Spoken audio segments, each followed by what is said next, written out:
welcome to week 4 of the Medical and Health Humanities Africa Breath Symposium 2020, exploring breath beyond inhale and exhale. Today's panel is named Loss of Breath, which promises to be a fascinating discussion, bringing in views from different cultural and spatial lenses, expanding the notions of breath. We have 4 panelists today who will each speak for about 15 minutes before we open up the floor for discussion, questions, and/or comments. Our first presentation is titled Policy and Practice of Home Oxygen Therapy in Public and Private Healthcare, Case Studies from South Africa and Uruguay. This presentation is by Dr. Wainwright, who is a medical anthropologist and consultant in qualitative research. She is based in Portugal and holds an honorary fellow position in the Department of Anthropology at Durham University in the UK. Her ethnographic work has been on the topic of chronic illness, in particular, chronic obstructive pulmonary disease and medicinal oxygen. Her work outside of anthropology is primarily in qualitative health, research, evidence synthesis, and implementation science. As a consultant, she supports a wide range of projects to strengthen their qualitative research capacity for creative and participatory designs, in-depth analysis, software-assisted approaches, and academic writing. Over to you, Dr. Wainwright. Thank you so much for the nice introduction. I'm going to share my slides. Hello, everyone. Good morning to those of you who are up near where I live, and good afternoon to you guys down in South Africa and elsewhere. I'm going to just share my screen here. Okay, so yeah, my talk is going to be about this issue of policy and practice for home oxygen therapy. There's been a lot of talk about respirators, you know, in the whole COVID-19 and pandemic. So, you know, these issues around these technologies are increasingly kind of at the forefront of people's minds. I basically want to give you a little bit of background about how I came to focus on oxygen therapy specifically. So to start out, just to say, I shared online on the website a paper that was published in 2018. And in that paper, published in the Journal of Material Culture, I'm studying relationships between people and their oxygen machines. And that paper builds in data from 2 studies. So the first study was my PhD work at Durham University that I completed in 2013. And that was on breathing and breathlessness, chronic obstructive pulmonary disease in Uruguay. And I did 13 months of ethnographic fieldwork there in an urban city and a rural town. My focus was on how COPD, so that's the acronym for chronic obstructive pulmonary disease, is lived with and cared for. And my sort of theoretical frameworks were phenomenology, sensorial anthropology, and political economy of health. And I've always been very interested in comparing people across people's experiences across private and public healthcare. So from that study, just to tell you a little bit about kind of some of the outputs that came out of that study. Obviously, there's the e-thesis that's online, but then I also published a paper around the cultural context for breathing and breathlessness. So I was interested in how, you know, breathing as a sensation has a biological basis, but it's imbued with culture, and we can actually sense our breath differently through, you know, the shared cultural understandings we have of breath and sensations of breath, and the interpretation of the environment and the air. So that paper is specifically about what I could draw out about being particularly sort of Uruguayan, about how people were experiencing their breath and their loss of breath. After the PhD, I went back to Uruguay for 5 weeks with some additional funding to go back to some participants and request, you know, formal informed consent to include parts of their interviews in a podcast. So I created a 20-minute podcast that's available up on Vimeo. And I created a kind of, tried to be sort of a jazzy poster that I then distributed across the clinics that I had worked in. So the idea of the podcast, I had hoped it would be aired on radio. I wasn't sure it ever did air on radio, though I sent it to radio station. But the idea would be that through these posters that people who were newly diagnosed with COPD or who family members who had someone in their family who was diagnosed could sort of go and listen to this podcast where you're hearing, you know, directly the words of people who live with this diagnosis. I also published a little piece on for this handbook in medical anthropology around the experiences of a couple and how their relationship, basically the intersection of their relationship, their chronic smoking, their identity around smoking, and their multiple chronic illnesses. And it's kind of gives a sense of sort of, you know, the cultural context of smoking as well. And then another little piece, just to give you an idea of the kind of angles that I was taking up to this point. In the PhD, in one of the chapters, I also presented some drawings. So in one of the interviews I did with participants, I asked them to draw their lungs and tell me what they thought their lungs looked like. So they produced these types of images. And I kind of analyzed them looking for patterns, if I could see patterns between the images and the narratives that, you know, because people then explain their images. And I kind of, my interpretation was that there were sort of three different patterns going on, and that these were all related in some way to the medical technologies, the imagery that people had been exposed to in their clinical encounters. So the way in which seeing and interacting regularly with your x-rays or with your MRI scans or with your lung function numbers kind of became embodied, and how people began to see their own bodies through the interpretation of this imagery. And in the end, how that could have quite a negative effect as well, in terms of solidifying a sense in people that their illness is there, their lungs are destroyed, and therefore cannot kind of recuperate. So that sort of, you know, was the PhD. And I guess a big elephant in the room for me was all of these technologies and machines that were in people's lives. So out of, I think, the 37 people in my study, around 11 were on long-term oxygen therapy. So using oxygen, you know, 24 hours a day at home. And these machines and devices came in all shapes and forms, and they were part of everyday life. But my particular focus in phenomenology and in sensorial anthropology kind of didn't make a lot of room for me to bring this into the forefront. And I realized afterwards that, you know, there was something really worth exploring there. So I was looking for funding to do a subsequent study, which was then published by the NRF in South Africa. So I did my postdoctoral fellowship at the University of Cape Town, and I did this second study there. So it was on using, providing, and producing home oxygen therapy, a comparative ethnographic study. And there were two big shifts for me as an anthropologist. One was the shift towards sort of looking at technology much more centrally, you know, the central question, and also policy, which is not easy to get your head around, right? It's like policy exists in documents and is not always very easy to find. And that was one of my main experiences as well, which in and of itself is kind of telling. But that second study was based on fieldwork, again, ethnographic fieldwork, 7 months in Cape Town, 5 months in Montevideo, participant observation in respiratory clinics, also following around oxygen nurses, so around Cape Town and around Montevideo. I did semi-structured interviews as well with policymakers, health professionals, family members, and people using oxygen therapy at home.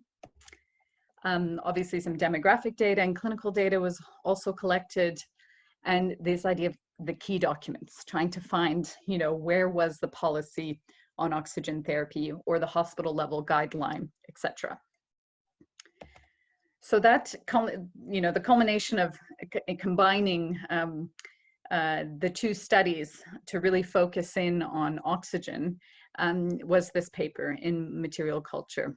And like I said, I needed some way to kind of bring the technology in, which I kind of felt that my phenomenological and sensorial anthropology wasn't as helpful with. And so I came upon the post-phenomenology. Okay, so this is a pragmatic philosophical approach for actually studying relationships between humans and technologies. So in this paper, I talk about kind of 3 ways of relating. So I found that people related to their oxygen as a limiting enabler. And there was always the struggle of dependence and independence. as markers of illness and measures of recovery, and as a precious and limited resource. So I just want to talk about the third theme, okay, precious and limited resource.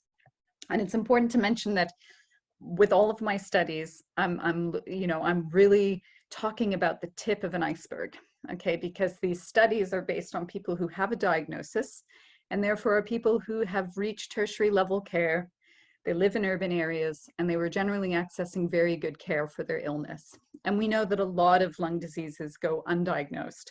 So I'm really looking at this at the tip of an iceberg, you know. If you had a chance to look at the paper, this is a figure that I present in that paper. This is the second study. So my 4 sites, 1 private hospital, 1 public hospital in each country, in each city. And just overall observation in terms of policy, and it's very complicated. So the more you try to explain it, the more kind of details emerge. It's a really kind of murky area, but in general, in South Africa, the criteria for prescription was generally in line with international guidelines. International guidelines are based on evidence, you know, and evidence usually means evidence for effectiveness. So for example, will it prolong life or reduce exacerbations? And so, you know, it's focused, it's been proven that this is an effective therapy for chronic obstructive pulmonary disease, and some primarily, but also emergingly some other illnesses as well, for prolonging life. And but it has to be used sort of 16 hours a day, okay, for it to kind of be effective. In Uruguay, the prescription was much looser, and it wasn't always in line with guidelines, and there was a general recognition that it was kind of a bit out of control. And while I was there, just sort of serendipitously, the government was trying to regulate the prescription of oxygen through developing an actual policy that then could be implemented. But otherwise, it was really varied what I was seeing, right? So if I think about the private in Cape Town, well, it was mediated by private medical insurance, by medical aids. And each medical aid had similar but varied criteria. So one medical aid might say you qualify if you have saturation levels of 90, another said 88, or you have to have a negative nicotine test, or you don't need a negative nicotine test. So in the private sector in Cape Town, there was this big sort of mediator, which was the medical aid. In the state sector, the Western Cape government had a very clear policy. So oxygen prescription is highly regulated on strict criteria. It's also outsourced. So the government contracts a private oxygen company to provide the service. In Uruguay, in the private hospital that I was in, there's no sort of national or state level policy. So they have their own guideline with in-house. And interestingly, they insource their oxygen. So rather than contracting a private company, they actually have their own kind of oxygen department within the hospital. And then finally, in the public sector, you know, there was a hospital level guideline, again, to complement a referral form to state level provision. So it was also outsourced in the sense that the hospital wasn't providing the oxygen, but it was outsourced to the government. And then it was the public sector that was providing oxygen therapy. So this is just to give you an idea of the kind of total variety, and getting your head around all of this, certainly for me as an anthropologist, was and is a challenge. But what I want to just end my talk on is just a couple reflections on access. Because as I was doing this project, and obviously you're thinking and you're being asked about access, I have to recognize that I'm at the tip of this iceberg. That's what I'm seeing. So everyone that I was meeting got access, right? Everyone that I met was on oxygen therapy. That's how I met them. So I started to think, well, who am I not seeing? Who's not here? And I just want to read you a couple reflections if I have time. Otherwise, I'll stop here. Do I have a couple minutes? Okay, I think I've got 2 minutes, but cut me off if not. So I just want to, and this is particular to Cape Town. So it was clear that public sector patients who are screened in prescribing clinics and who met the criteria have access to state-funded oxygen therapy in Cape Town.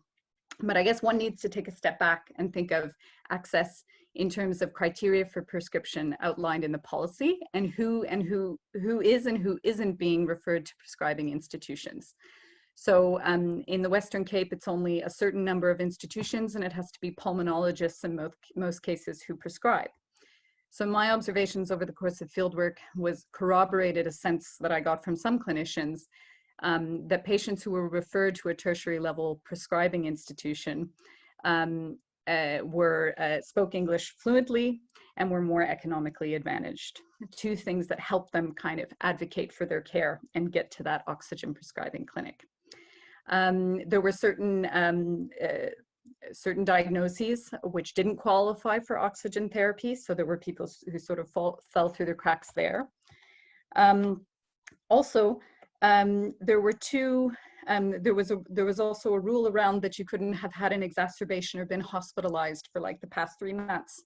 So I was thinking, well, how does that work in terms of equity? So if we think of what kinds of treatments can help keep people out of hospital, we know that pulmonary rehabilitation is very effective for that, and also a medication called tiotropium bromide, which is now kind of readily part of the package of care for someone with COPD. Neither of those two things were available. So without those things available, you can imagine how someone might end up in a constant cycle of being hospitalized and therefore never qualifying for oxygen because they haven't ever gone 3 months without going back into hospital.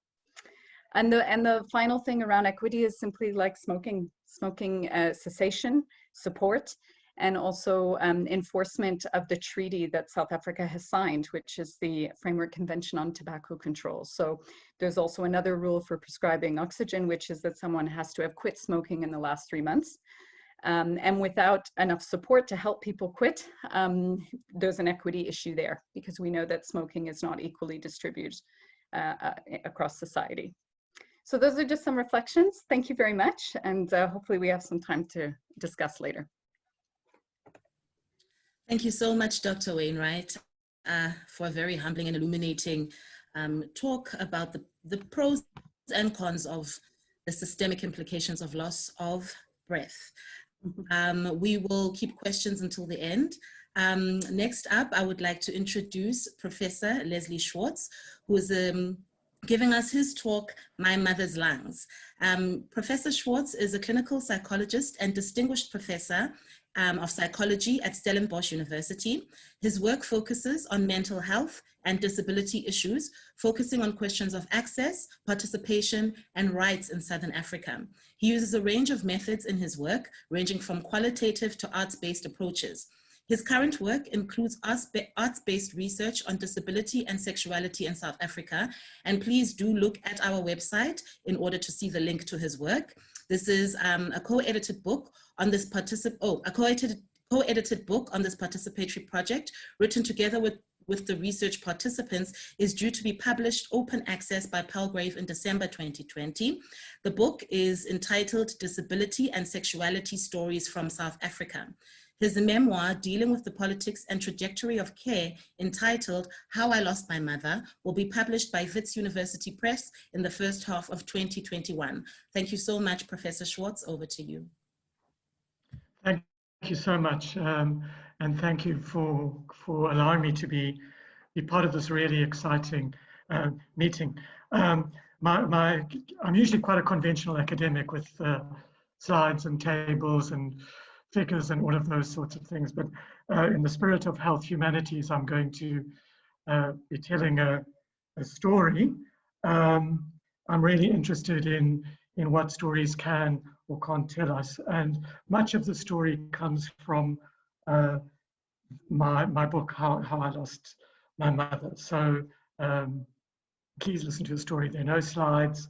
I'm just going to tell you a little bit about my mother and a few other things. Okay, so here goes.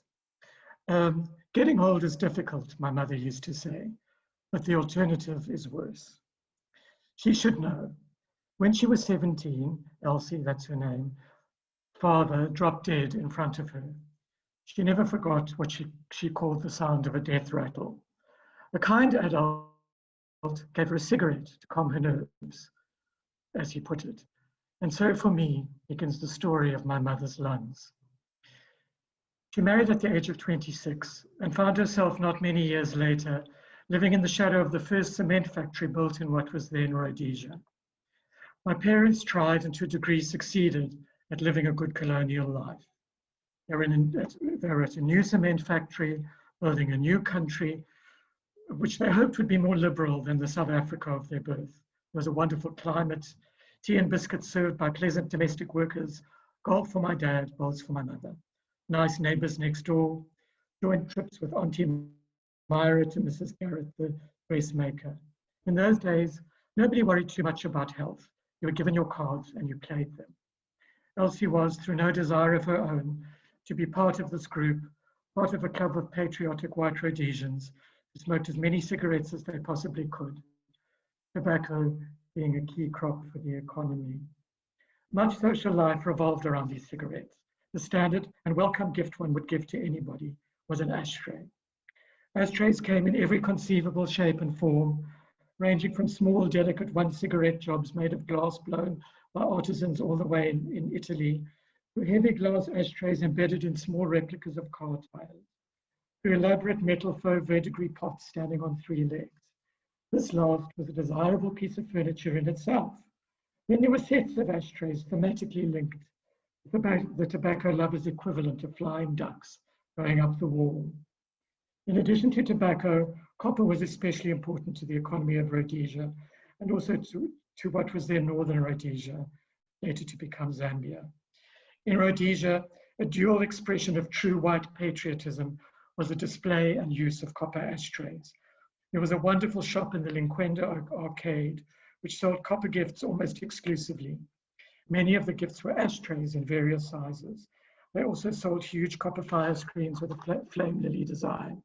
And later, with the ascent to power of Ian Douglas Smith as Prime Minister and the unilateral Declaration of Independence in 1965, a range of desirable copper likenesses of good old Smithy himself were added to the range of stock, as well as copper tea trays with the new Rhodesian flag. Cigarettes were everything, and along with alcohol, the central things that kept white settler society together. My parents were never big drinkers. My mother would gamely down a ginger square cocktail to be sociable, but she really didn't like it. But the most important way to be sociable was very clear for an advertisement for the cigarette brand I remember most clearly. Be sociable, the advert went, have a matinee. The box was yellow with brown and grey corners and looked very sophisticated. First Lord Cigarettes advertised the slogan, "Do have one of mine."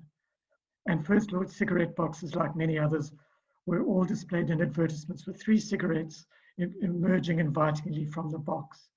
By sharing cigarettes, especially those showing sophistication and old-time military or maritime greatness, people like my mother could ensure that they too could be part of things.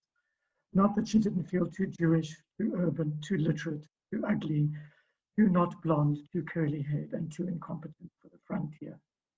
Many of the residents at the housing estate on the cement works were working-class British people, transported from drab post-war greyness to this paradise of blue skies, safety, and above all, cheap black labour.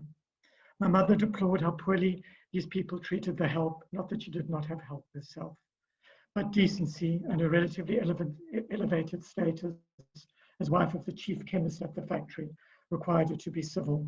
She wasn't going to get drunk with them in the pub, but she would sit and have a smoke with them. There were some people to whom she felt closer. There was the brilliant but drunken Mac Mackenzie, who clearly failed at an engineering job in his native Scotland because of his love of whiskey, and had somehow ended up working in, as he put it, this godforsaken country in the middle of nowhere. Mr. Mac's wife was long gone, so he lived with his formidable mother, Mrs. Mac, where Mr. Mac's bloodstream was probably 90% whiskey and 10% First Lord nicotine.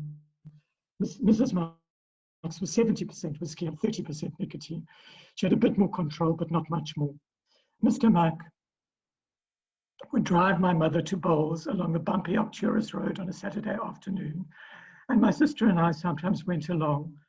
Not surprisingly, and despite the sparse traffic on the road, one Saturday afternoon, Mr. Mac managed to slam his Morris Oxford straight into an articulated truck. None of us was badly hurt, luckily, although Mr. Mac was far too pickled to care very much. Nowadays, I find it hard to believe that our anxious and ridiculously overprotective mother allowed us both before and after this accident, to be driven around by the town drunk with those were different times. A respectable woman had to be sociable and not to cause upset. I jump now to these lungs that breathe the cement air and patriotically smoked for the Rhodesian economy towards the end of my mother's life. In her 80s, Elsie started developing stomach pain. We began around. So, sorry, my dog is just barking. Try and get rid of her. Just give me a minute.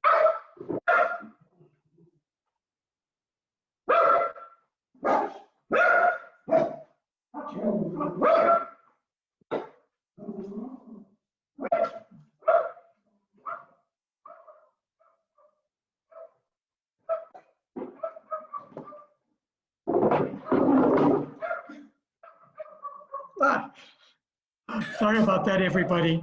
It's the new way of being. When the private and the public have all become, No, it's all one. It's all one. Sorry about that. In her 80s, she started developing stomach pains. We began rounds of consulting health professionals. The first doctor did various investigations, but it was soon obvious that he had Elsie down for a neurotic old lady, which she was. And as a result, did not take her complaints very seriously. After much goading on my part, she went to get a second opinion. And we went to consult with another doctor. In the waiting room were a range of older people. It was rather like a market with people trading their illnesses to one another. Well, my dear, my lungs are just finished. Well, the next thing I knew, I was lying there on the street. On the street, would you have it? It's in the family. What can I do? Everyone seemed to be part of a shared community of suffering, but the doctor would help as best doctor could. Elsie insisted that I accompany her into the consultation. He spoke to her as though she was about 5 years old and not too bright with it. A patronizing man who seemed so self-satisfied I wanted to punch him. He made various suggestions. The stomach pains got worse and worse. She began to tell everyone who listened, and even those who wouldn't, that she was hanging on and avoiding surgery for her deteriorating health. I'd been present at every medical consultation. There'd never been a discussion of surgery, but this was important to her. She continued having pains. We went back to various doctors. She was referred to the hospital with some stomach problems where she had x-rays, pathology reports, no explanation for her general feelings of pain. And the doctor helpfully informed me that she was a neurotic old woman. She was discharged, and we went on with this for about 18 months. I myself lurched between being sympathetic and berating her. Eventually, I suggested that we consult a psychiatrist who had a strong interest in medical conditions. On a beautiful late summer day, with me worrying about my mother being depressed, we went to see Michelle Rogers, a psychiatrist I knew slightly, who was known to be a good diagnostician. We entered her office with the usual large sheaf of x-rays and medical reports. And as soon as Michelle started listening to my mother, it became clear that my mother was not depressed. She was waiting just for somebody to talk to. She was animated, upbeat, and full of interesting stories. Eventually, Michelle looked at all the pieces of paper we brought. She took out the x-ray. She didn't have a light box. She was a psychiatrist after all. But just to get an idea, she held the x-rays up to the light, the x-rays that had been taken 18 months ago. She turned to us, having just looked at the x-rays through the window, and she said, "There's something on your mother's lungs. It was here when the x-ray was taken.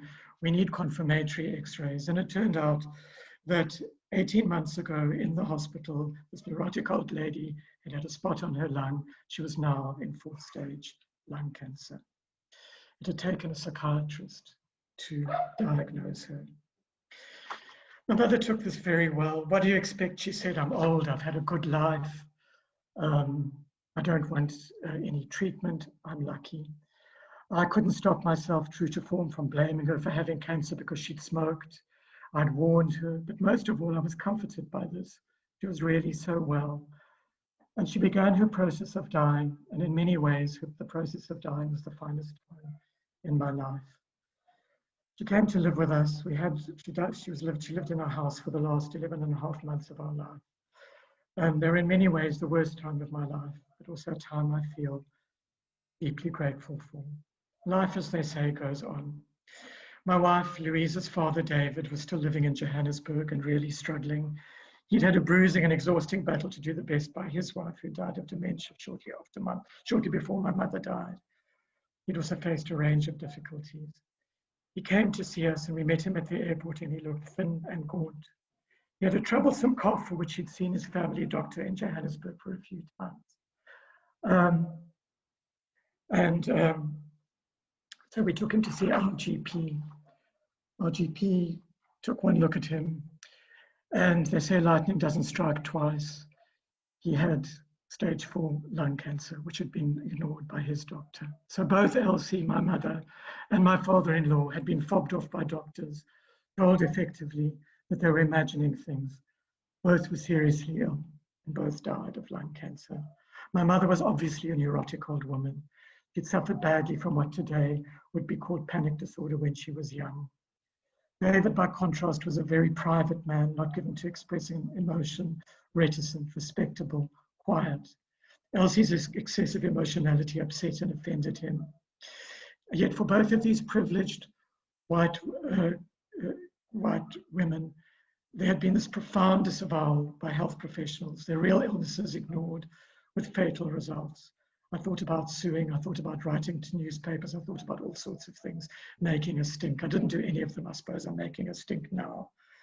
But the point I want to make for this meeting is that there's a health politics that works here, a politics of disavowal, not along the usual and important lines of South African divisions, those of race and gender, but of age, a submerged politics, one which is important, increasingly so as Africa's population ages. Just in conclusion, I would just like to mention that in the course of doing research for this book and this talk, I've also engaged with the recent memoir written when she was 95 by Elsa Joubert, who's a sort of doyen of South African literature, in which she raises what I think are important issues about questions of voice in the case of very, very old people, the way in which old people, in order to exist in the world, live in what she calls a state of constant anxiety, a state of silencing, and so on. And I think that as our population ages, as we have to deal with age, I think of my mother, I think of my father-in-law, I think of Joubert, who died earlier this year of COVID. They all had lungs which worked and betrayed them in a complex social context. And they all had lungs which failed them. We need to do better in terms of how we think about age. We need to stop glorifying, admiring only those old people who look young, age well, seem miraculous, feisty, fit, and all of those wonderful denial terms for aging. We need to understand better the politics of aging and ageism. And all of this, I hope, will help us all breathe better. Thank you.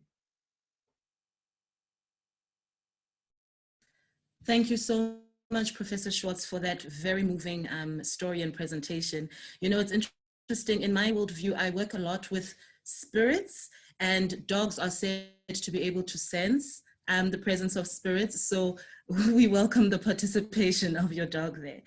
Thank you so much, sir. So next up, I would like to introduce Lenart Škof with his presentation From Breath to Respiratory Philosophy, where he looks at the forgotten history of breath in Western philosophy by following some contributions to what is called respiratory philosophy. Over to you, sir. Thank you. Thank you very much. Greetings from Slovenia, and thanks for organizing this beautiful event. I'll be sharing my PowerPoint presentation. Just a moment. Okay. Good. Now, this short talk is basically about the loss of breath and forgetting of breath within the philosophical tradition. And it's kind of an indication of a way, of a necessary way towards a new respiratory philosophy. From the history of philosophy, we must contend that the loss of breath or forgetting of breath was certainly responsible for many extremely negative events or traditions or things that were happening in philosophy, such as masculine domination, for example, throughout the history, religious ideologies or even religious wars that were fought throughout the world, colonial enterprises, political violence, including recent suffocations that we are witnessing in that or another way, and of course environmental and health crisis as related to the Anthropocene. Now, the topic of respiratory philosophy is an epistemological and ontological topic, basically, as well as ethical. So it is a kind of a philosophy that would like to argue for that we are breath or lung at the bottom of our existence, at the bottom of our very being. And I will not be discussing, for example, religion in this lecture, but there would be equally, similar trajectory to be analyzed within the loss of breath within Christianity and some other, of course, religious traditions that became too much based on power, masculine domination, and forgetting of these elemental and material concepts like breath, water, and so on. Now, why is respiratory philosophy needed today? Obviously, we are facing many challenges in these really difficult times.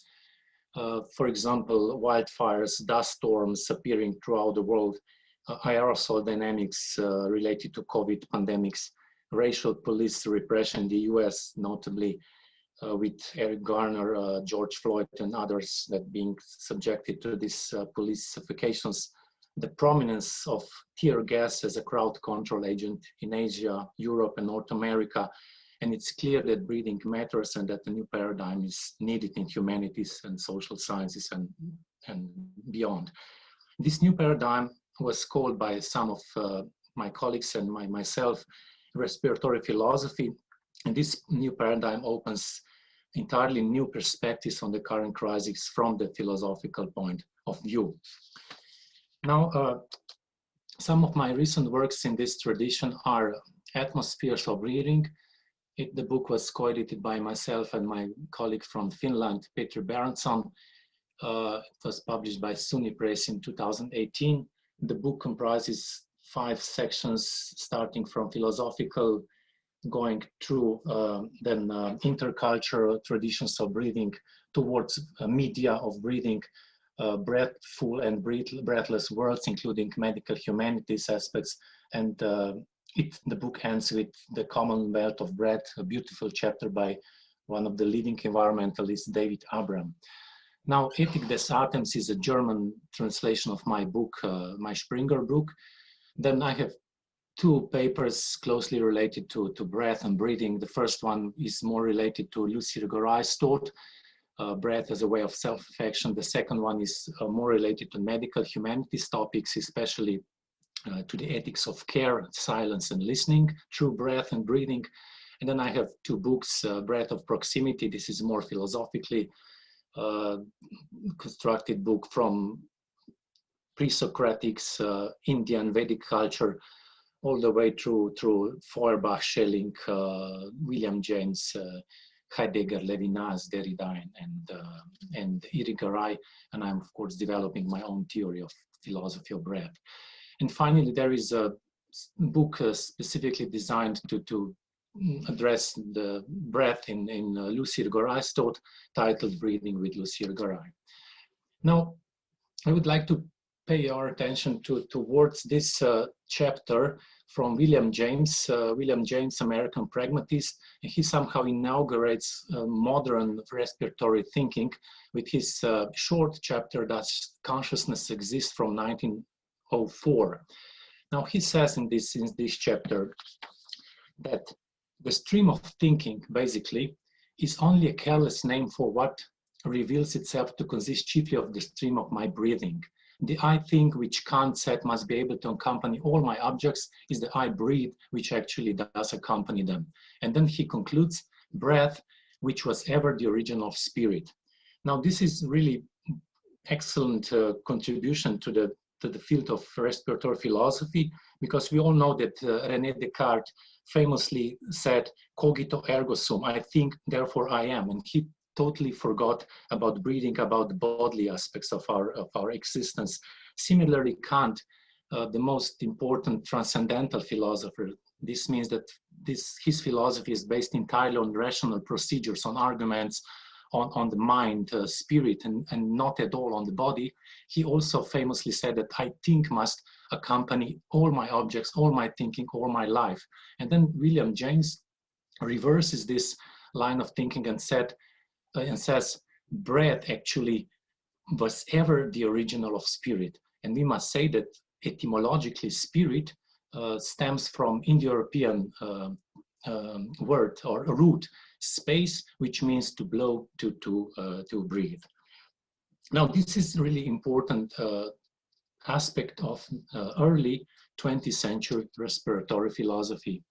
Then, apart from William James, I have here a list of probably the most important books and authors within the 20th century respiratory philosophy, broadly thinking, of course, also somehow relating to some other fields, not only philosophical. Gaston Bachelard is extremely important. In the middle of the Second World War, he published 4 books, one after another, and all 4 books were dedicated to 4 elements. This is the first kind of dedication of books, 4 books to the elements, to the forgotten elements of the pre-Socratics: air, water, fire, and earth. And one of these books, of course, is dedicated to air and dreams. Then there is Merleau-Ponty. I did not mention his books because air is somehow hidden in his books, but it's very important. In the 40s, 49, he wrote Phenomenology of Perception. Then Emmanuel Levinas, his book Otherwise Than Being is full of psychism, of respiratory metaphors, of breath, breathing, and I will wind up this short talk with one of his excerpts. Then, of course, Lucy Irigaray, probably the most important feminist thinker, at least for me, of the 20th century and of the contemporary era. She started to write about breath in the early 80s with an important book, The Forgetting of Air, in Martin Heidegger, because Heidegger is the topical philosopher of the 20th century, and she showed us how much he forgot breath and so on. And then, of course, there are other books like Between East and West, The Age of the Breath, and so forth. And there are others, including David Kleinberg, Levin, Japanese thinkers like Tadashi Ogawa, of course, Peter Sloterdijk, who famously declared in Terror from the Air that the 20th century began with the first use of tear gas in the First World War. Then we have political geographers like Peter Eddy, David Abram as an environmentalist, John Durham Peters. I would really recommend this book, Marvelous Clouds Towards Philosophy of Elemental Media, including God of the Google, Internet, and so on, clouds, and so on. And then we have some younger generation thinkers like Magdalena Gorska, Lorenzo Marinucci, and of course, Derek McCormack with his great book on atmospheres. Now, we know, and also anthropologists know very well, that for the ancient culture of the world, living in the natural environment was so much closely related to the air and breathing that it was not a question at all. I have indicated some of those aerial denominators, such as ruach in Hebrew, aer and psyche in ancient Greek. Then we have spiritus, of course, in Latin language, pneuma as well. Then we have prana in India, in yoga and Buddhism and so forth, ki or chi in Chinese, Japanese context, ik in a Mesoamerican context, mana, sila in Polynesia, and so forth and so on. And I even did not start to mention African context. But since Anaximenes' famous pre-Socratic sentence of breath, Western tradition entered an age of oblivion or forgetting of the breath as a philosophical topic. And instead, the tradition started to, by replacing this aerial or respiratory paradigms with spirit, ego, or subject being totally solidified into metaphysical concepts. And from that period, from, for example, Plato on, we have this metaphysical dualism which places man over the woman, which places spirit over the body, God over the nature, reason over the sensibility, emotion, for example, already in Plato, and then all the way to Kant, compassion is regarded as a weakness, as a feminine, weak emotion, which was only corrected in the 20th century, for example, with philosophy of the body and with ethics of care and so on. So all these ancient cosmological schemes were somehow forgotten in the Western philosophy, also affecting Western theology largely, and were solidified and completely forgotten and changed into metaphysical concepts relating to ego, subject, spirit, basically all in the masculine key.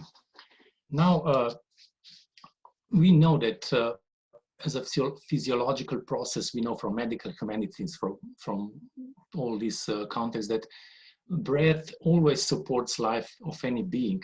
And it is in Antigone, for example, that for the first time we are facing, in Sophocles' play, of course, that we're facing this suffocation by the diabolical and destructive political power of Creon. And Antigone is literally buried in a cave when she commits a suicide by hanging. So she, by herself, she takes her breath away in order not to let another man like Creon or Trump or whenever to suffocate her, okay? So this is a very delicate feminist topic, which I'm discussing in my recent book that I will show you at the end. But Antigone is the key ethical figure of the anti-suffocating or respiratory paradigm in ethics. Now, in philosophy, and I'm slowly ending this talk, we have famous words by Schelling in 1809. He said that for not even spirit is supreme, it is but spirit, or the breath of love. And he's using a very rarely used Latinate German word, conspiration, which stems from conspiro, from Latin, to breathe or blow together. We know that conspiration today means numerous other things, but it's not related to breathing. But according to my philosophical theories, the sole aim of respiratory philosophy should be to regain a way towards the conspiracy of love through breathing.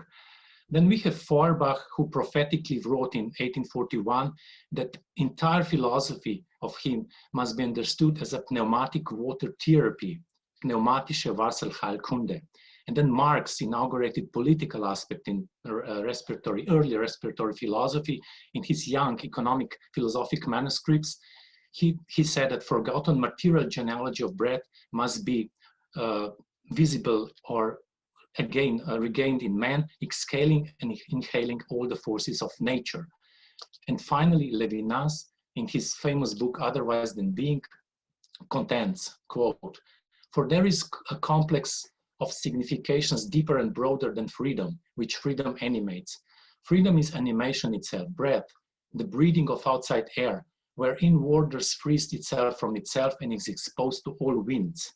Thus a subject could be a lung at the bottom of its substance. All this signifies a subjectivity that suffers and offers itself before taking a foothold in being. It is the longest breath there is, spirit. Is man not the living being capable of the longest breath in inspiration without a stopping point and in expiration without return?" Now, these are my email and website, but I would like just to share another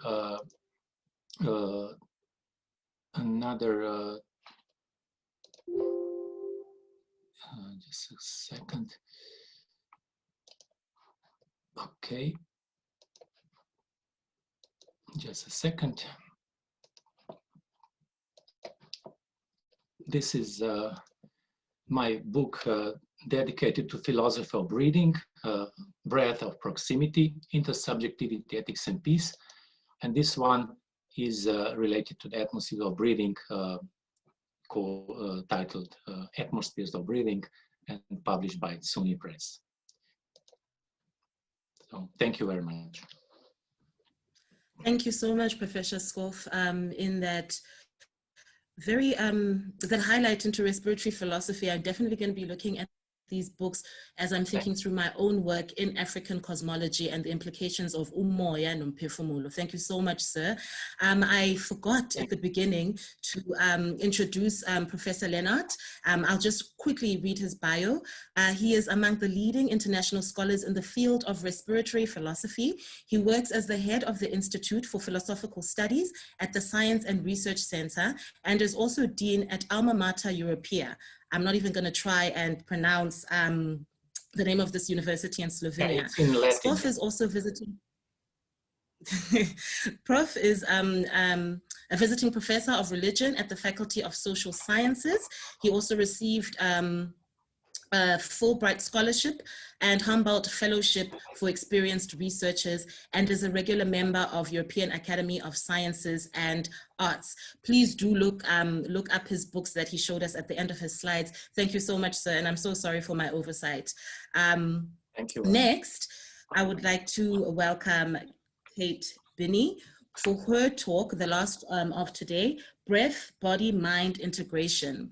Kate has spent the last 4 years working as a senior research associate with Life of Breath, an interdisciplinary project on breathing and breathlessness funded by the Wellcome Trust and based at the universities of Bristol and Durham. Clinically, she's an HCPC registered music therapist with an MSc in palliative care from King's College London. She teaches on the King's Palliative Care Training, Psycho-Spiritual Care, and runs courses for healthcare professionals across the UK in holistic approaches to breathlessness management. Breath, Body, Mind Integration aims to help professionals understand and meet the affective component of breathlessness-related distress. She also teaches yoga and mindfulness to patients living with chronic and advanced diseases. Thank you so much, Kate. Over to you.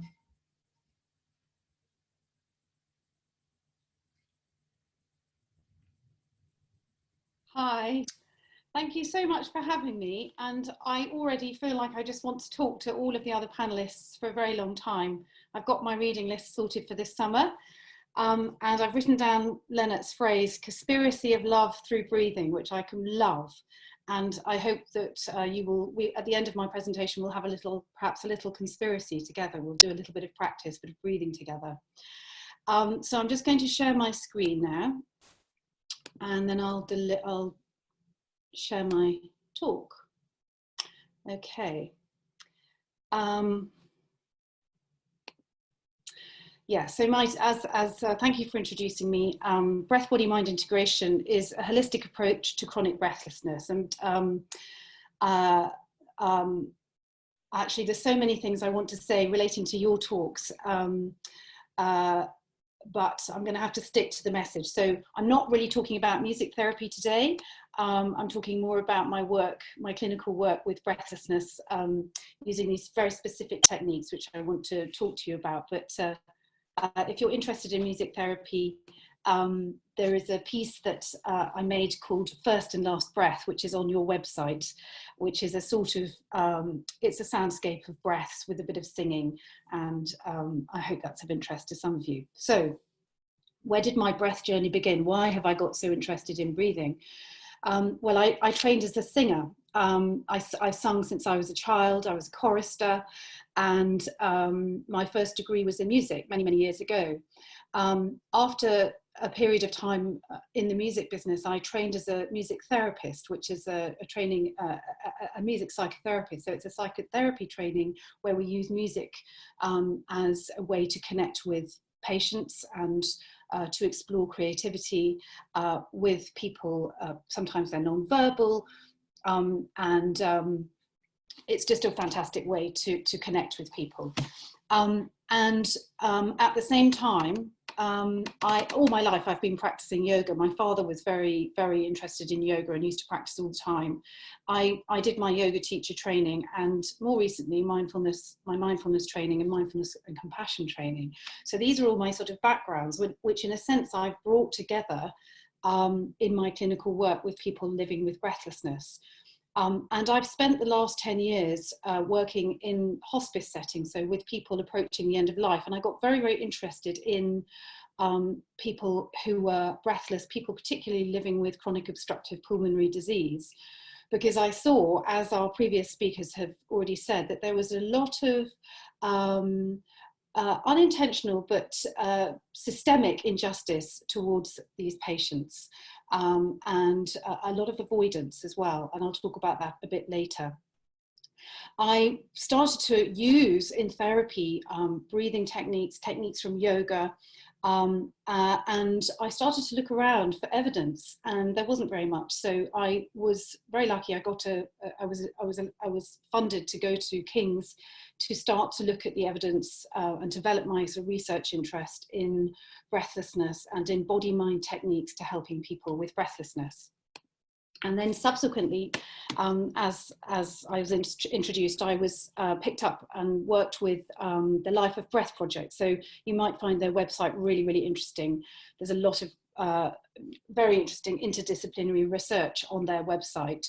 So, you know, we had clinicians, respiratory clinicians, we had a philosopher, we had medical anthropologists, historians and literary scholars, all looking at this complex symptom, breathlessness. And we really explored and looked at and uncovered the invisibility of breathlessness, the epistemic injustice, which has been already spoken about by Megan.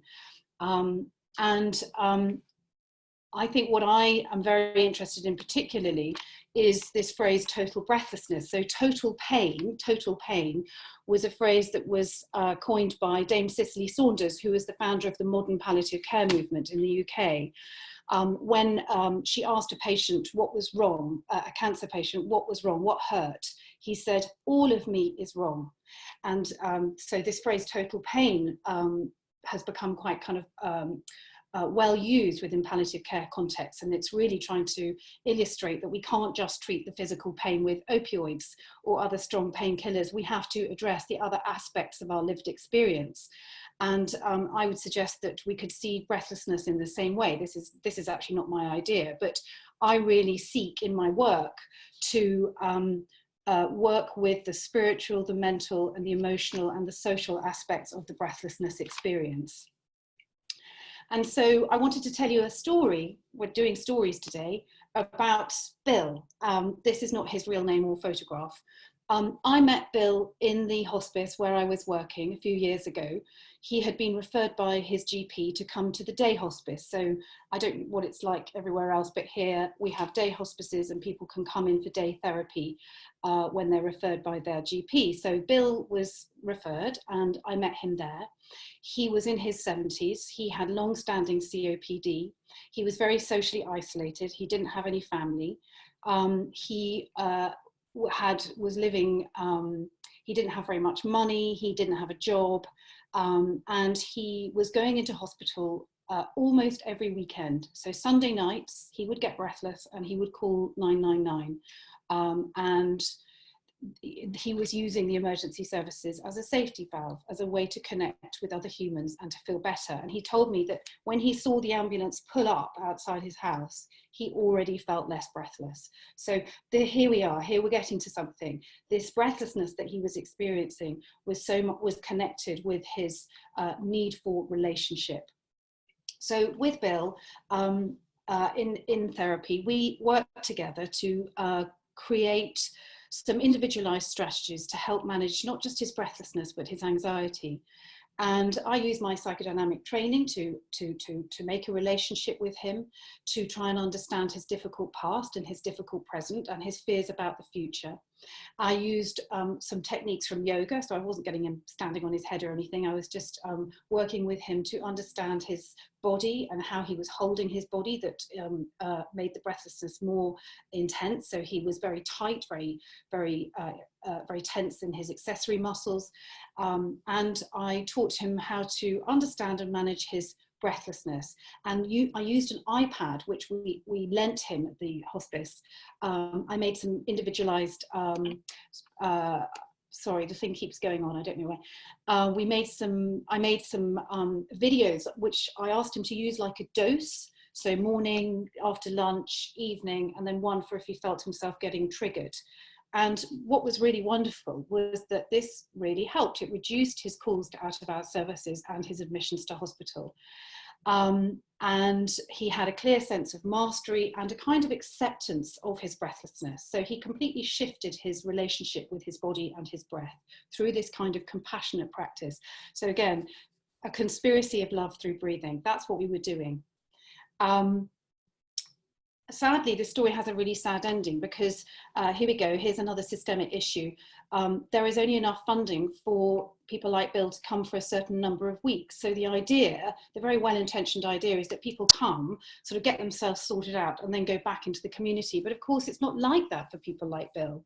So he was discharged against my advice and the advice of his GP and his respiratory nurse. And not very long afterwards, not 2 months later, he was found moribund by a neighbour and was rushed into hospital and died without anybody with him and without access to palliative care. And this made me very angry and in a way, and upset. And in a way, Bill is with me all the time as I do my work. I'm doing this for Bill. And so this is a kind of sinkhole. Oh, sorry, hold on. Something's happened. I think it's, don't worry, just ignore the previous slide. If you saw what it was a picture of a sinkhole. And I put that there because I really feel, and previous speakers on this panel have spoken about this, there is a kind of sinkhole into which older patients will fall. So it's different in different places in the world, and actually Britain is very well set up, but still older patients like Bill, people who are living at the margins of society, who don't help themselves, who don't go to pulmonary rehabilitation, who don't read the self-management leaflet, who don't play nicely in a sense. These people are they fall through the cracks, and this is really wrong and really sad. So let me just unpick what I was doing with Bill a little bit more. So what is breath, body, mind integration? It's just my way of, in a sense, describing what I was doing and what I do with people who are suffering from breathlessness. So it's a practical therapeutic approach for the and then self-management of breathlessness and anxiety. And that word is very important.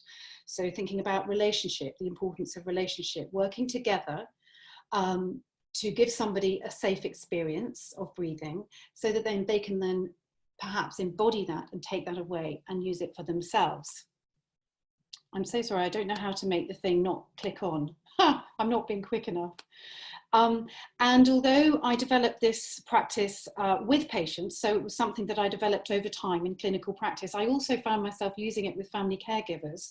So if you're living in a dyad, if your loved one is very breathless, the person who is caring for that very breathless person gets extremely anxious themselves.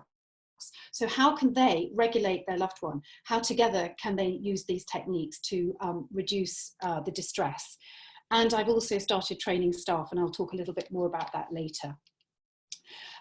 The practice is interdisciplinary and person-centered, and it links contemporary neuroscience, regulation and attachment theories, utilizing practical techniques from the body-mind traditions of the East.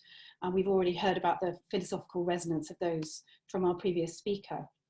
And there's a positive focus on lived experience and on what matters to the individual. So instead of focusing on deficit and what's wrong on a purely sort of biomedical focus, the idea is how can we find out what's right with you, what's whole within you, and on how you want to live with the time that you have left.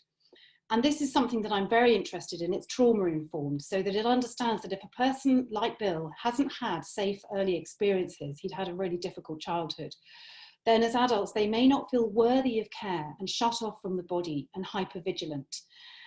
So that anxiety that Leslie spoke about with his mother, those panic attacks, that's very common, that people have lived with panic and anxiety in their younger life, and then this is very present in the breathlessness experience later on in life. And it really, the healthcare professionals find this very difficult.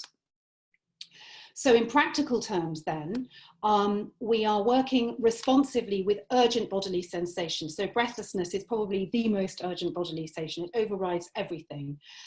Soothing the panic and breathlessness in the moment affects how somebody feels, so their emotional state. So instead of coming at something cognitively, you're just coming at it from the body. So immediately helping somebody to soothe the urgent bodily sensation will relieve their anxiety and allow them to develop psychological flexibility. So to be able to tolerate a little bit of difficulty, a bit of breathlessness, a bit of being able to see what's going on as it actually is, rather than projecting a whole load of story onto it. To develop a sense of self-efficacy. So that very much happened with Bill. So I can take care of myself. And this obviously affects health behaviours, so calls to 999 and clinical outcomes. So it's an afferent approach. It's a body-up approach rather than a top-down approach, which would be a purely cognitive approach, which is still very dominant within medical contexts in the UK. So cognitive behaviour therapy is, I'm not saying it's rubbish at all, but I'm just saying for people like Bill, often who, and we know evidence shows that there is often a cognitive, there are often cognitive changes associated with breathlessness, chronic breathlessness. Coming at this cognitively just doesn't work. So we come at it from the body up, working together, so that's co-regulation, to develop the ability to self-regulate distress. And so just wanting to explain that a little bit more, thinking about Professor Paul Gilbert's, sorry, I keep moving the pictures around because there's not enough space. Professor Paul Gilbert from the University of Derby talks about affect regulation systems, which is just a way to explain, for me to understand what might be going on when I'm using breath-body mind integration with someone like Bill. When we are a conspiracy of love through breathing. I've totally stolen that phrase, I love it. Because what is happening is that we are developing what I've surrounded by a heart. We are developing the affect regulation system where we feel safe, where we feel soothed, where we can connect with another person, where the nervous system is in balance. And as you probably know from your own life or from your contact with people who are breathless, anxious, and this is a normal part of human experience, where we tend to flip-flop between the drive system, which is rushing towards things that we want, very activated, adrenaline, pumped up, and then running away from things that we find painful. So that could be that very hyper-activated state, or it could indeed, and this was what happened to Bill, be a very inhibited, shut-down state, so a kind of hypo-vigilant. And another way, so I'm kind of talking really now about sort of different ways that I've conceptualized what I'm doing. So I was doing it first, and now I'm trying to explain what I've been doing. So to come at this from a more psychodynamic approach, what I'm trying to create in that third affect regulation system with the heart around it is a secure base experience. And here we have the Picasso sketch of the mother and the baby, the mother feeding the baby. And the baby doesn't know that it's separate from the mother yet. It still sees itself as at one with her. And for somebody like Bill, who had not had safe early experiences, just being in the therapy with me created this quite novel experience for him, where he felt relaxed, where he felt close, where he felt soothed, where his breathing became steadier, where his heart rate was reduced, and where he felt that all was well. And actually, as a music therapist, this is an absolute condition for creativity. So when I meet somebody for a music therapy session, we want to create together a secure experience of relationship from whence this playfulness and creativity can arise. Without that, it's impossible. We can't be creative when we're just stuck and shut down. And so when we create this psychophysiological state, there is also a reduction of negative emotions and sensations. So shame, low self-esteem, fear, and pain, for example. If you're interested in this, you might be interested to see some work from colleagues at Breathe Oxford. So they're well worth looking up. So they're a team of neuroscientists who were working with us. They were sort of colleagues at the Life of Breath, and they've looked at this from a neuroscience approach. And I recognized when I was reading their work and talking to these academics that what breath-body-mind integration is an integration of body-up and top-down processes. So in the development of interoception, an awareness of what's going on in my body, what am I feeling from my body, what is coming up for me, and then making sense of what I perceive. So that's neuroception. And of course, this is affected by prior experiences. So being frightened by my breathlessness, but also being traumatized by early pre-verbal experiences. Am I running out of time? I've got to worry that I'm running out of time. And just to say that talking about the kind of effect on this on others, the evidence shows that dyspnea, which is just the sort of medical term for breathlessness, if you're with somebody who is really breathless, it actually affects your brain and your body, so that we start to feel breathless ourselves and we start to feel negative affect, so negative emotions. And I put that picture there of that very, very breathless man in hospital, because when you see that, notice what your body does. So it's very difficult for us to be around breathless people. Maybe this is why there is so much of this avoidance and dismissal of people living with severe breathlessness. So I see breathlessness as a systemic construct. It's not just about the patient, it's about all the people around the patient, including staff. And I think my work with staff has been really interesting, really unpicking with staff how they feel about being alongside somebody who is very breathless and how they can manage their own distress. Have we got time to do a practice? If we haven't, then don't worry. I'm just looking. How long do you think of? Have we got 5 minutes or not? If we haven't, it doesn't matter. I think we could do 5 minutes. Yeah, I mean, it's just quite a nice way to finish, because we could just, shall we just do 5 minutes? Yes, let's quickly do 5. Okay, thank you. Thank you for giving me that time. So, I mean, I think what's really interesting is that people who are really breathless, and we remember that breathlessness, particularly, I'm thinking about COPD patients, but it would be the same in lung cancer.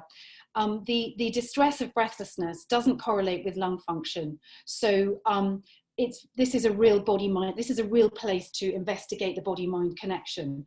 And so often people are told to relax, you know, as if it's that of their fault, you know, and relax can be quite a passive-aggressive phrase, like just relax. So I would like us to just have perhaps a short experience of relaxing together. So, and notice what happens to your breathing. So don't see this as a sort of academic exercise. Just take this moment for yourself, you know, take this time out of your busy day, just for a couple of minutes. So I'm actually going to stop sharing so that you can see me more fully if you want to, and you're not tempted to look at the screen. So let's just sort of push our chairs back, and I'm going to close my eyes. So I invite you to close your eyes, but only if that feels okay for you. So goodness me, we've heard an awful lot this morning. And you may have personal experience of breathlessness, or you may work with people with breathlessness, or you may love somebody who has lived with breathlessness. It's a very emotive concept and experience. Breath and emotions deeply connected. So let's settle our feet down onto the earth. It's best if you've got your shoes off, and let your hands rest down on your thighs. See if you can drop your shoulders away from your ears. And soften the hinge of your jaw so that there's some space between your teeth. If it feels okay for you, close down your eyes so that you can feel your body. Just feel your body resting on the earth and feel your body breathing. So that we know we are breathing because we're alive. But just for a moment, even if you've never done anything like this before, just notice the kind of extraordinary fullness of your breath, the way that your breathing moves you, supports you from the inside out. the way that the breath flows through you, the way that the breath connects us with the inside, the way that the breath draws us down into the area of the heart and the viscera, our feeling function. So here we can connect with the unconscious. And if it's okay, maybe even try taking your hands onto your own body. So I've got my left hand over my sternum and my right hand over my tummy. So my thumb is around the navel. And maybe just let your head droop down a little bit. So really making that intention to drop the mind into the body. So feeling the body breathing for a few moments without judging it or worrying about whether you're doing anything right or wrong. Just feel that you are breathing, that you are resting on the earth and that you are breathing. And just give your breath a little bit of space. So softening the shoulders, softening the neck stem, allowing the feet to spread down into the earth, Mother Earth, feeling supported by the chair. And give your breath some space. Soften your belly, your pelvic floor. And just notice that your body is gently oscillating to your natural breath rhythm, which is as distinct as your thumbprint. Everyone has a unique breath signature. And I often call this the lullaby of the breath. So everyone has their own lullaby. So listening just for a few moments to the lullaby of your own breath, feeling the support of your breathing. The breath of life, the bookend of our lives.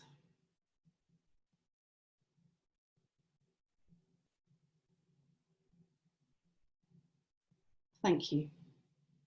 So we could go on, but I know we haven't got much time. So let's just raise our arms and just have a little stretch, blink your eyes open, take a lovely in-breath.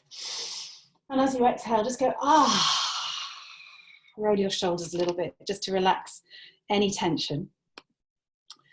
And I know I've got to stop now, so I'm going to stop, but just to say that this is a holistic and heuristic practice, so addressing the whole person, and that's what I think all of these talks have established, that breathing it connects us with the whole of ourselves. It's a holistic experience, and it's also heuristic, so people are learning something for themselves about themselves, and this is great. It's sort of giving power back to the person.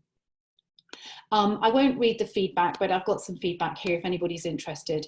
There's a paper up on your website which references Megan's important work about patients' relationship with their breathless objects in a palliative care setting. You know about the soundscape. If you want to do some training with me, there's an online training in March, and there's the Life of Breath site if you want to get some more information. I'm very happy for anyone to contact me if they want to know more about this work. Anyway, thank you, that's me. Thank you so much. Thank you so much, Kate. You've actually made me think about my own practice of traditional healing and how I need to deal with the breathlessness of the ancestors when they come through to young people. So I'll be looking at some of those techniques and seeing if there's a way to literally integrate spirit, breath, body, mind, and the rest. Thank you so much. So I'm going to open the floor for questions. Please do allow me an extra 10 minutes if we happen to go over time, but by 20 to 3, I will have to close the session. Please feel free to either type them out and I'll be reading them, or you can ask the questions directly to the various speakers. Once again, thank you so much to all the speakers. It's been a very interesting and illuminating session. Thank you. So do we have any questions?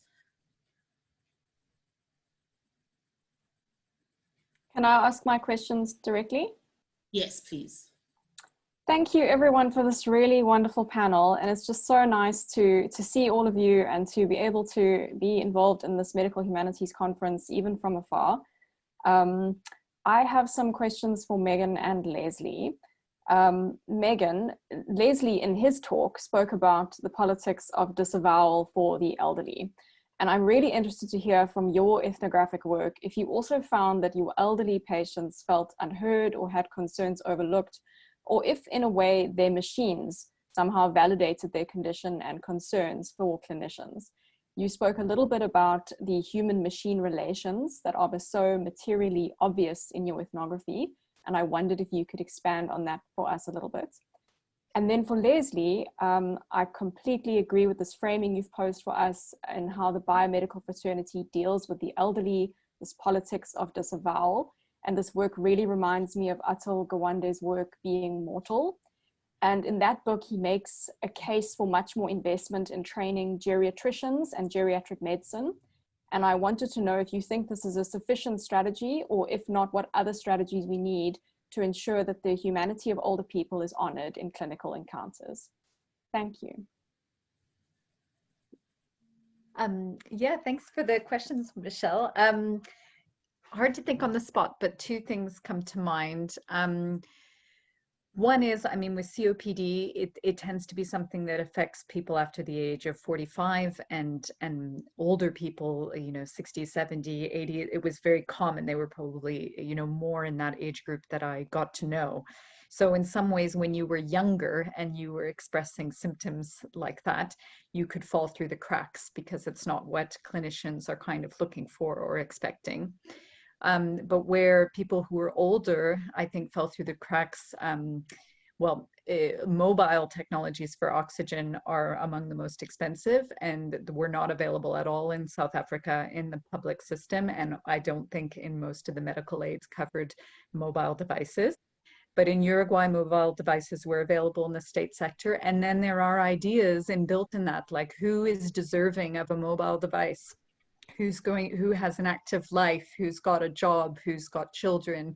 And then I think those kinds of ideas will disadvantage older people who are kind of put in a category of being home and being okay with that. That's all I can think of at the moment. Thanks for the question. Thank you. Is it okay if I respond now, Sinitemba? Yes, please. Yes. Yeah. Lovely to see you, Michelle. And thank you for the question. Yeah, I mean, the Atul Gawande book is great. I recommend everyone. It's called Being Mortal, and I think it's excellent. And I'm sort of in agreement with him, I would imagine, on most things. Where I think there's something that I think that he misses, and that I think most other people writing about care, end-of-life issues, and so on, miss that is particularly relevant. Well, it's relevant globally, but I'm particularly interested in it in our context, which is who actually are looking after old people. So if you think about the UK, in fact, globally, the economy of care, it's women of color from Africa, Asia, often very exploited, leaving their own families themselves, are doing the bulk, in fact, of geriatric care, not poorly qualified women from low and middle income countries. So there's more money that goes in their remittances than the whole of international aid back to their countries. And Gawande sort of mentions it, but it's just in passing, and certainly from our own experience, as a privileged white South African, we were, yes, absolutely, we need better geriatric care and change of social attitudes and so on. But my family, as a rich white family relative to most, were completely dependent on the labor of very exploited women of color, which is, you know, seen on a small up-close scale in South Africa, but it also operates on a global scale. And most writing, including Gawande and including even, I mean, I don't know how many people have read Nikki Gerard's absolutely wonderful book called What Dementia Teaches Us About Love, which is brilliant. But I mean, they skate past this whole question of who's actually doing this care. And yes, professionals are important, and nurses and doctors and so on, but the people who are doing the care, who are wiping up the shit and the vomit and, you know, all of those sorts of things, are not professionals, and they're very often exploited, ignored, and hidden in the stories that we have.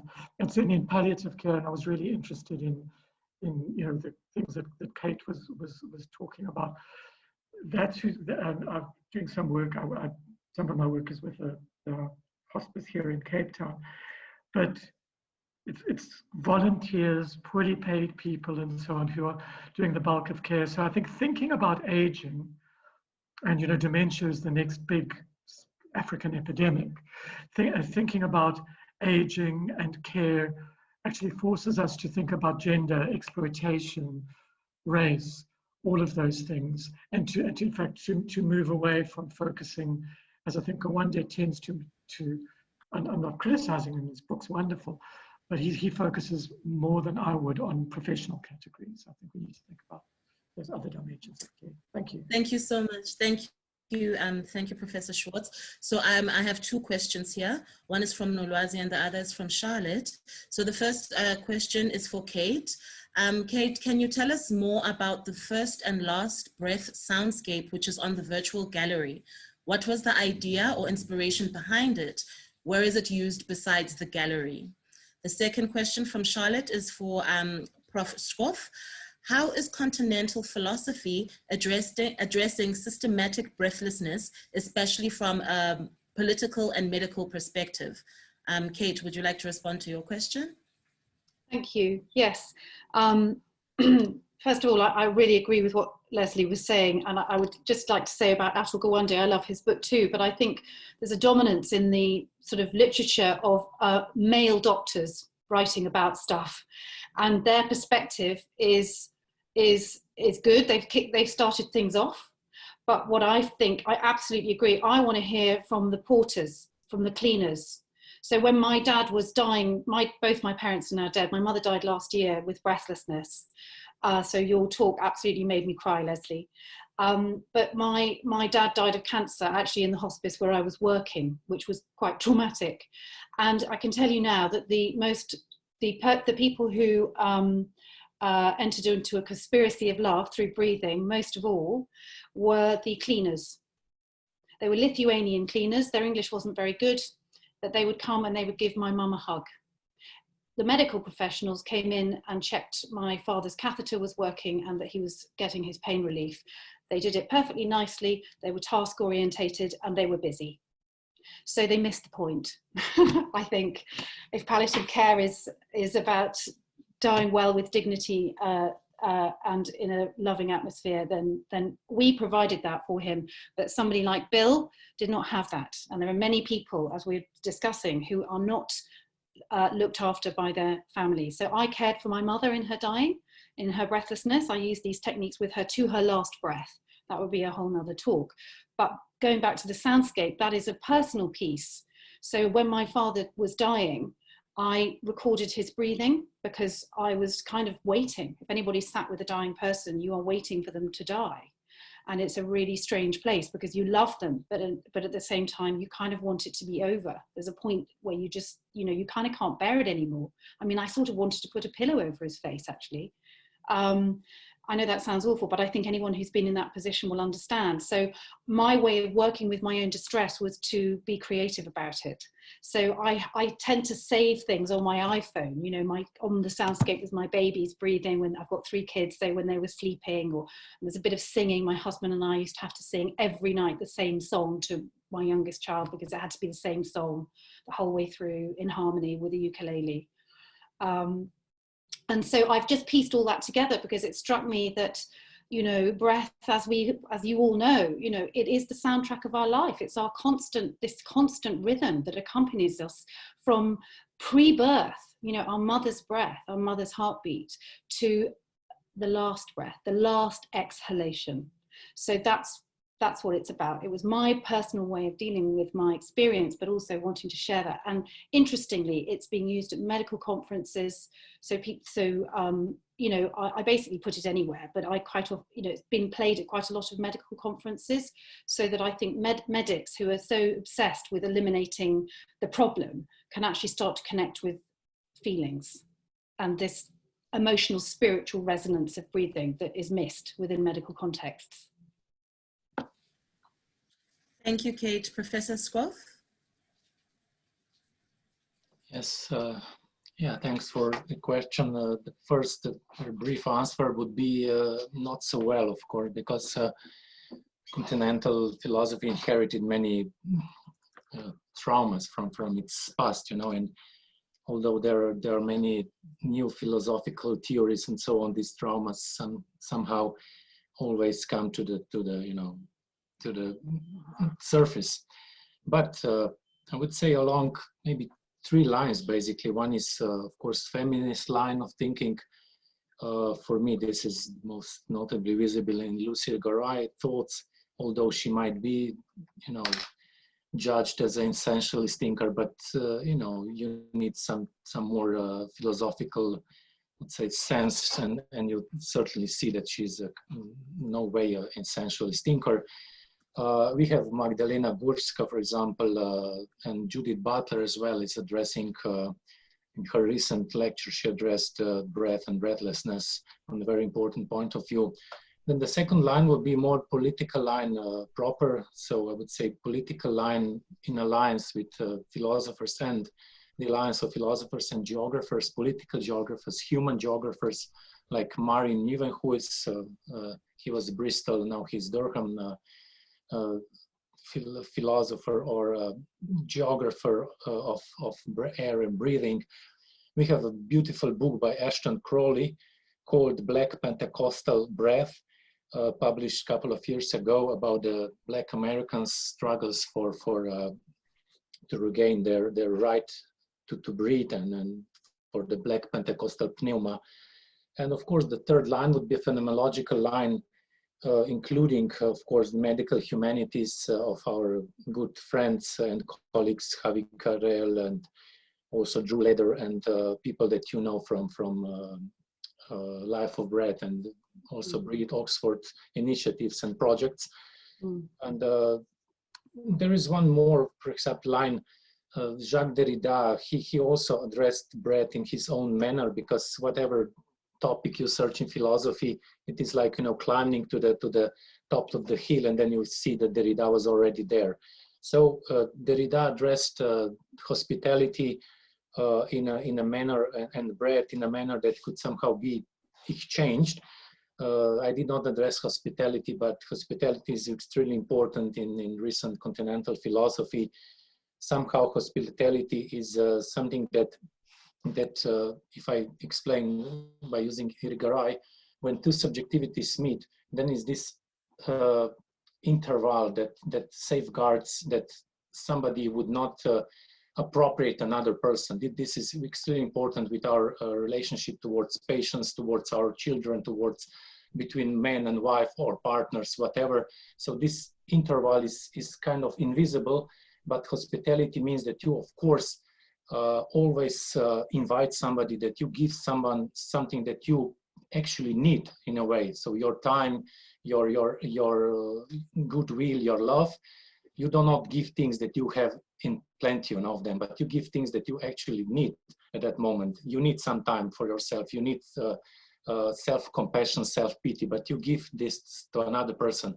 But this interval is safeguarding that you cannot trespass this, that you do not affect the body in a wrong way, that you do not appropriate another subjectivity in an inappropriate way. And this is called hospitality. And breath somehow is this atmosphere of this interval, is this safeguarding, tiny invisible space that is always present. And already Aristotle said that when the animals in the water, then this atmosphere is water among them. For animals and human beings, which are also animals in the earth, this atmosphere is breath.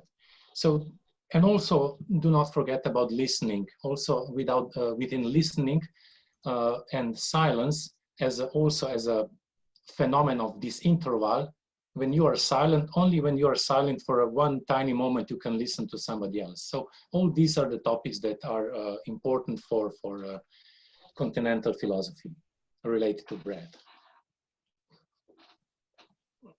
Thank you, Lenart. There seems to be Megan would like to ask a follow-up question.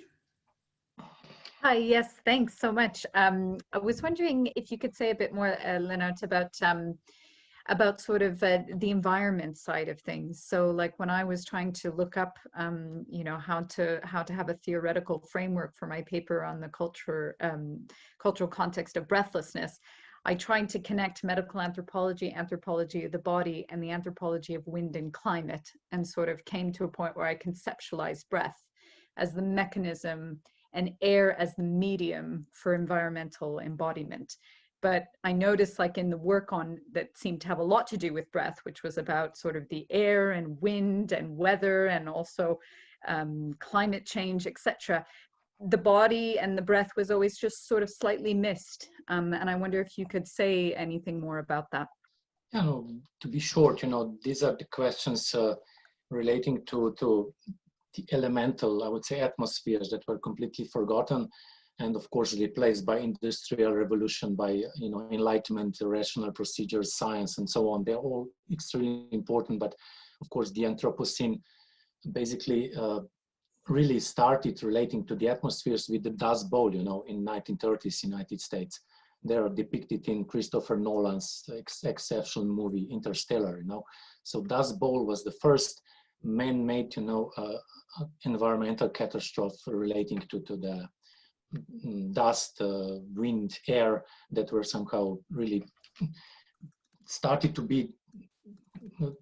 destroy, you know, the single, you know, breath that we could not take, and so more.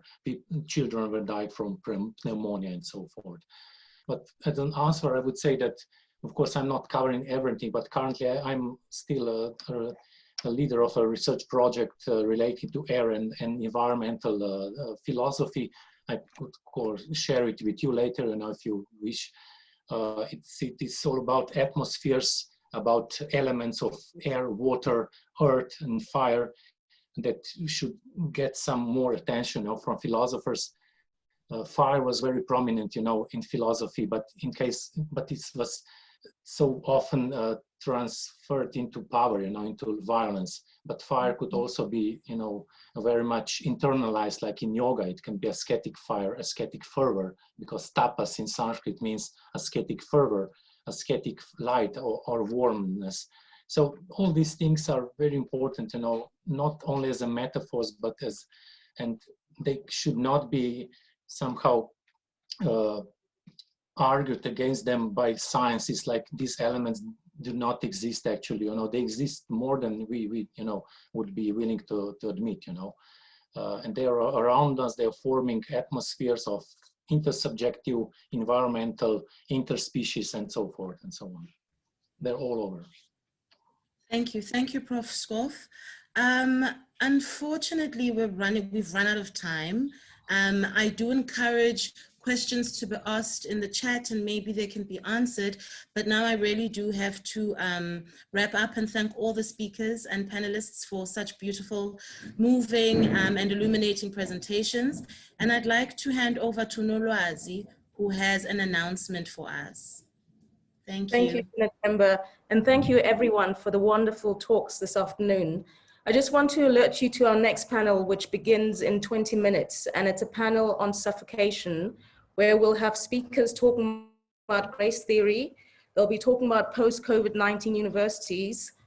There's a talk titled Breath, Eyes, and Public Memory, and the last talk is on food, breath, and the Anthropocene. That begins at 3 o'clock, which is in 20 minutes. And tomorrow we have our second keynote, which is by Professor Jane McNaughton, who is the director of the project that everyone's been talking about today, The Life of Breath. So please join us for that tomorrow at 4:30 South African time. And thank you, and hopefully see you in the next panel. Thank you very much. Bye.